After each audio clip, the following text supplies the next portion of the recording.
Hello, I'm TheNerdySteve and welcome to my channel. Today I will be reviewing Alien Romulus in one take. So, let's start. Obviously, I want to say that all Alien movies have a very unfair automatic comparison to the original Alien, which is often listed as one of the best films of all time. And in full transparency, it's probably in my top 5. But we can judge it on its own merits, and that's what I'm hoping to do. Alien Romulus follows Rain, played by Kaylee Spaney, who's trying to escape a derelict planet with her brother, an android named Andy, played by David Johnson. They get swept up in a scheme with another group to find more promising horizons, but of course, it can't be that easy. This covert campaign turns catastrophic quickly as our cast encounters a cascade of escalating complications and calamitous confrontations. Director Fede Alvarez does a wonderful job of creating a horrifically beautiful spectacle. The visuals of this movie are gorgeous. You can tell there was a lot of care in the intention of each scene.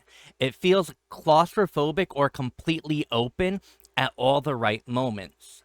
There is such a variety of colors speckled throughout this film. A consistent complaint of mine regarding modern movies, specifically horror films, is that they can often lack color and feel generic. Romulus gives such a vibrant life to this typically dark and metallic world. And it's not just how it's shown, but what is shown. Stunning space travel, gruesome injuries, macabre findings. It was exciting to see what else this movie had in store. And just when you didn't think it could become more messed up, it does. It really does. Additionally, the sound design is very satisfying. There is a wonderful, overwhelming fullness at times and complete silence at others. Just like the cinematography, there is true adroitness here. However, there is one specific choice that I can't get behind, and not only is it ethically questionable, I think it looks terrible. There is some CGI of a character that somehow is much more unrealistic than any alien we see. Compared to how great everything else looked in the movie, it was truly shocking. Like some outlier in a dataset that should have never made it into the final product. It didn't mar the entire experience for me, but it did leave a sour taste in my mouth, and I wish it was handled very differently. The movie is worse for it.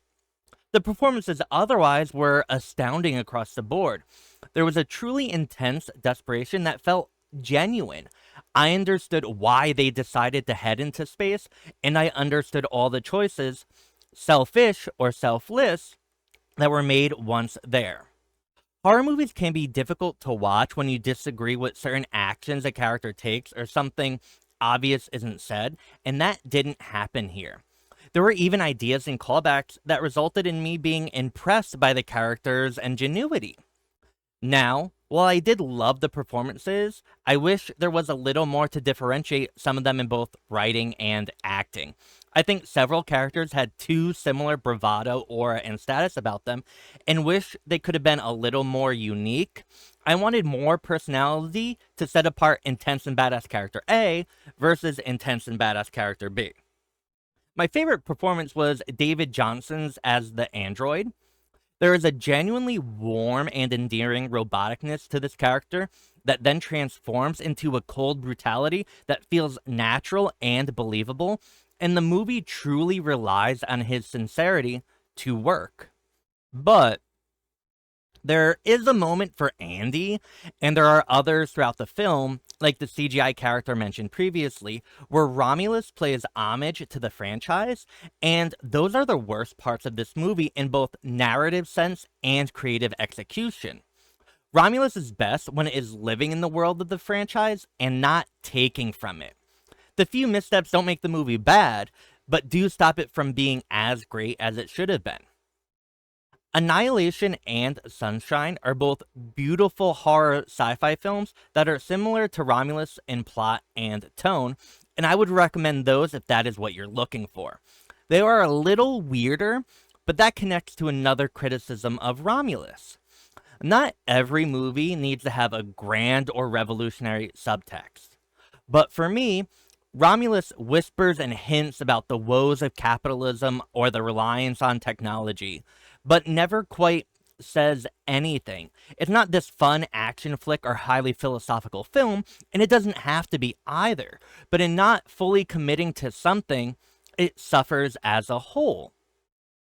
Romulus's third act, just like Annihilation's and Sunshine's, feels a bit like a jump into a different movie, though much less esoteric here, and it worked for me. It just culminates into an impressive crescendo of action and stakes. Our characters somehow keep on facing more and more horrifying enemies and circumstances in such a short time. I was shocked and appalled and then invested. But more importantly, I was satisfied when the film was finished. Overall, Romulus is a success. It is intense and scary. You're rooting for the characters. You will be holding your breath, and then you will be screaming. There are aliens, blood, robots, fire, cool weapons, and so much more. There is great stuff going on here that it is worth experiencing. If this is a genre that appeals to you, your time will not be wasted. I'm the Nerdy Steve, and thank you so much for watching. And as always, like and subscribe, and comment below to tell me how right or wrong you think I am. Have a wonderful morning, evening, or afternoon, wherever you are. Bye.